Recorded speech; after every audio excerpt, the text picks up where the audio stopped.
नमस्कार, मैं हूं जितेंद्र दीक्षित। महाराष्ट्र में लॉकडाउन के बीच विधान परिषद चुनाव की सरगर्मी चल रही है। महाराष्ट्र के विधान परिषद में 9 सीटें खाली हैं, जिन पर 21 मई को चुनाव होना है। इन चुनावों से राज्य के मुख्यमंत्री उद्धव ठाकरे 2 तरह से प्रभावित होंगे। एक तो उनका सीएम का पद जाने से बच सकेगा और दूसरा कि उन्हें पहली बार अपनी संपत्ति का ब्यौरा, अपनी आय का ब्यौरा सार्वजनिक करना होगा।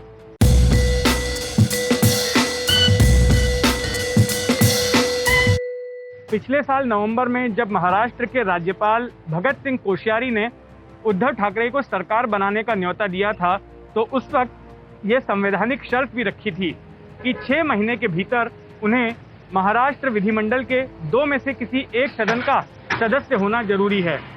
महाराष्ट्र में बाइकैमरल लेजिस्लेचर है, यानी कि यहाँ पर विधानसभा भी है जो कि निचला सदन माना जाता है और यहाँ पर विधान परिषद भी है जो कि ऊपरी सदन है। तो ऐसे में उद्धव ठाकरे के सामने ये विकल्प था कि वो दोनों में से किसी एक सदन का सदस्य बन जाएं। इसी साल अप्रैल में महाराष्ट्र विधान परिषद की 9 सीटों पर चुनाव होने थे और उन्हीं में से एक सीट पर उद्धव ठाकरे चुनाव लड़ने वाले थे और उन्हें जीत का भरोसा भी था। लेकिन हुआ ये कि लॉकडाउन की वजह से इस बीच में कोरोना का क्राइसिस आ गया, लॉकडाउन शुरू हो गया और ये चुनाव भी रद्द कर दिए गए। अब ऐसे में उद्धव ठाकरे के सामने ये सवाल खड़ा हो गया कि राज्यपाल ने संविधान का आधार बनाकर उनके सामने जो शर्त रखी थी कि 6 महीने में उन्हें 2 में से किसी एक सदन का सदस्य होना है, उस शर्त को कैसे पूरा किया जाए। तो इसका एक तोड़ ये निकाला गया कि राज्यपाल जो है अपने कोटे से कुछ सदस्यों को मनोनीत करते हैं। तो उद्धव ठाकरे की कैबिनेट ने उद्धव ठाकरे का नाम राज्यपाल के पास भेज दिया कि आप अपने कोटे से उद्धव ठाकरे को नॉमिनेट कर दीजिए। लेकिन राज्यपाल महोदय ने उस पर कोई फैसला ही नहीं लिया और इस तरह से उद्धव ठाकरे के दिल की धड़कनें बढ़ गई।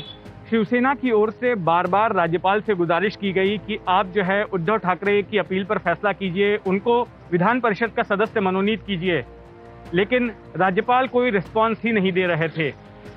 इसके बाद शिवसेना ने दूसरा विकल्प ये निकाला कि बाकी की जो पार्टियां हैं, कांग्रेस और एनसीपी, उनके साथ में मिलकर चुनाव आयोग से उन्होंने ये अपील की कि विधान परिषद के चुनाव जो है जल्द कराए जाएं, क्योंकि 28 मई तक अगर उद्धव ठाकरे दोनों में से किसी एक सदन के सदस्य नहीं होते हैं तो उन्हें इस्तीफा देना पड़ेगा, ये सरकार गिर जाएगी।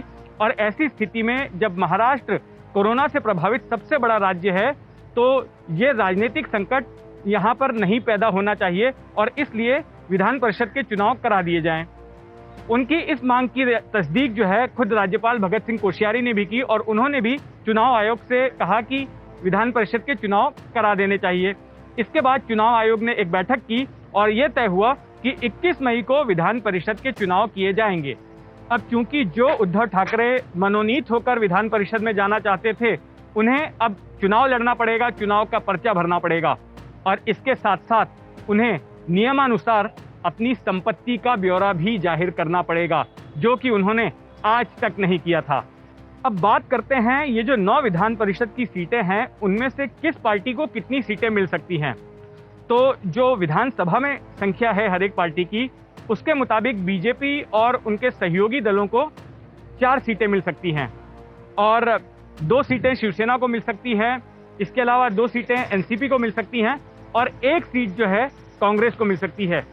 ये तब होगा जब कि कोई एक्स्ट्रा कैंडिडेट ना खड़ा हो जाए, चुनाव करने की जरूरत ना पड़े। अगर 9 सीटें हैं और 9 ही उम्मीदवार हैं तो ऐसी स्थिति में चुनाव नहीं होगा और जो उम्मीदवार जिस सीट के लिए पर्चा भरता है वो उस पर चुन लिया जाएगा।